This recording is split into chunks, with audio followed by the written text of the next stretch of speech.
Hello friends, welcome to my channel. இன்னைக்கு நம்ம சேனலில் வந்து பார்த்தீங்கன்னா சிங்கப்பெண்ணை சீரியல் பற்றி தான் பார்க்க போகிறோம். சிங்கப்பெண்ணையில் இப்போ வரைக்கும் வந்த எபிசோட்ஸ் வந்து பார்த்தீங்க அப்படின்னா அன்பு மகேஷும் வந்துட்டு அவங்க அதாவது ஆனந்தியோட அம்மா அப்பா மனசில் வந்து டோட்டலாக இடம் பிடிச்சிருக்காங்க அப்படின்னு சொல்லலாம்.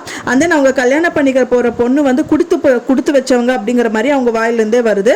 இப்போ வந்து மெயினாக இப்போ கம்மிங் எபிசோடில் வந்து மித்ராவும் அண்ட் தென் ஆனந்தி பற்றி தான் வந்து மெயின் ரோலில் வந்து காமிக்க போகிறாங்க. மித்ரா வந்துட்டு முதல்ல வந்து ஒரு கனவு கண்டிருந்தாங்க. அதாவது வந்து பாத்தீங்கன்னா அவங்கள வந்து போலீஸ் வந்து தூங்கிட்டு இருக்கும் போது அரெஸ்ட் பண்ணிட்டு போன மாதிரி வந்துட்டு கனவு கண்டிருந்தாங்க. அது வந்து ரியலிஸ்டிக்காவே வந்துட்டு நடந்திருக்கு. அது எப்படின்னு பாத்தீங்கன்னா அவங்க நிஜமாவே கனவு தான் கண்டுட்டு எந்திரிச்சிருக்காங்க. அவங்க ஃப்ரெண்ட்ஸ் அதாவது ஹாஸ்டல் மேட்ஸ் 2 பேர் வந்துட்டு குலுக்கி வந்துட்டு இதெல்லாம் ஒன்றும் இல்லை, நீ கனவு ஏதோ கண்டியா அப்படிங்கிற மாதிரி சொல்றாங்க. ஆனா இன்னொரு ஹாஸ்டல் மேட் அங்க இருந்து வந்துட்டு ரியலாவே போலீஸ் அங்க வந்திருக்காங்க அப்படின்னு சொல்லிட்டு சொல்றாங்க. மித்ரா கண்டது கனவு தான், ஆனா ரியலா வந்துட்டு அந்த கதைக்களம் வந்து கொண்டு வந்திருக்காங்க. ஆனா அவங்க நினைச்சது வேற, நடந்தது வேற. மித்ரா நினைச்சது என்னன்னா அவங்கள அரெஸ்ட் பண்ண வந்தாங்க அப்படின்னு அவங்க நினைச்சிட்டு இருந்தாங்க. ஆனா மித்ரா வந்து அந்த போலீஸ் அரெஸ்ட் பண்ண வரல, ஆனந்தியை விசாரிக்கிறதுக்காக தான் அந்த பெண் போலீஸ் அங்க வந்திருக்காங்க. and then பெண் போலீஸ் வந்து பாத்தீங்கன்னா ஆனந்தியை அரெஸ்ட் பண்ணிட்டு போயிடுறாங்க, அதாவது விசாரணைக்காக கூட்டிட்டு போறாங்க. and then இவங்க வந்து ஹாஸ்டல் வார்டன் என்ன பண்றதுன்னே தெரியாம அன்புக்கும் மகேஷ்க்கும் வந்துட்டு கால் பண்ணிட்டு இந்த மாதிரி ஆனந்தியை கூட்டிட்டு போயிருக்காங்க இன்வெஸ்டிகேஷனுக்கு அப்படின்னு சொல்லும் போது இவங்க பதறிட்டு 2 பேரும் வந்து பாக்குறாங்க. அந்த போலீஸ் ஸ்டேஷன்லயும் வந்து கேட்கும்போது ஆனந்தி இங்க வரவே இல்லையே அப்படிங்கிற மாதிரி அவங்க வந்து சொல்றாங்க. அதுக்கேற்ற உடனே வந்துட்டு பாத்தீங்கன்னா மகேஷ்க்கும் அன்புக்கும் என்ன பண்றதுன்னே தெரியாம வந்துட்டு புலம்பிட்டு இருக்காங்க. ஆனா வந்து பாத்தீங்கன்னா மகேஷும் வந்துட்டு ஒரு விதத்துல வந்துட்டு அவரோட பவரை யூஸ் பண்ணி கண்டிப்பா ஆனந்தியை வந்து மீட்டு கொண்டு வந்துருவாருன்னு சொல்லலாம். and then அன்பும் சும்மா இருக்க மாட்டாரு, அவரும் வந்து சர்ச் பண்ணி ஆனந்தியை கண்டிப்பா வந்துட்டு கண்டுபிடிச்சிருவாரு.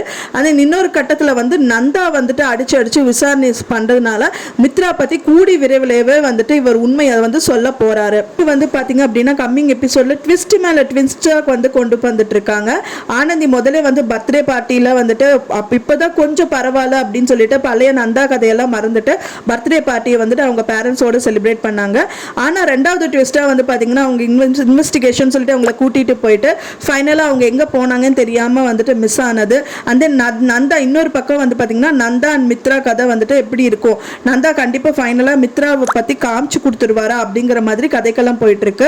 கூடி விரைவிலே வந்துட்டு பாத்தீங்கன்னா மித்ரா பத்தின உண்மையான தகவலை வந்து நந்தா சொல்லிடுவாரு அப்படின்னு எதிர்பார்க்கப்படுறோம். ஆனா இது கொஞ்சம் எபிசோட்ஸ் வந்துட்டு இழுத்தடிப்பாங்கன்னு சொல்லலாம் ஃப்ரெண்ட்ஸ். ஏன்னா வந்துட்டு அது சொன்னா உண்மையை சொன்னா வந்துட்டு பாத்தீங்கன்னா அதாவது இந்த எபிசோட்லயே வந்துட்டு இந்த கதைக்களம்ல சூடு பிடிக்கிற காரணமே மித்ரா தான். அவங்க அரெஸ்ட் ஆயிட்டாங்க அப்படின்னா இந்த கதைக்களம் வந்து ரொம்ப நார்மலா போறதுனால அது டிஆர்பி ரேட்டிங்ல வந்து கம்மியா இருக்க சான்சஸ் இருக்கு.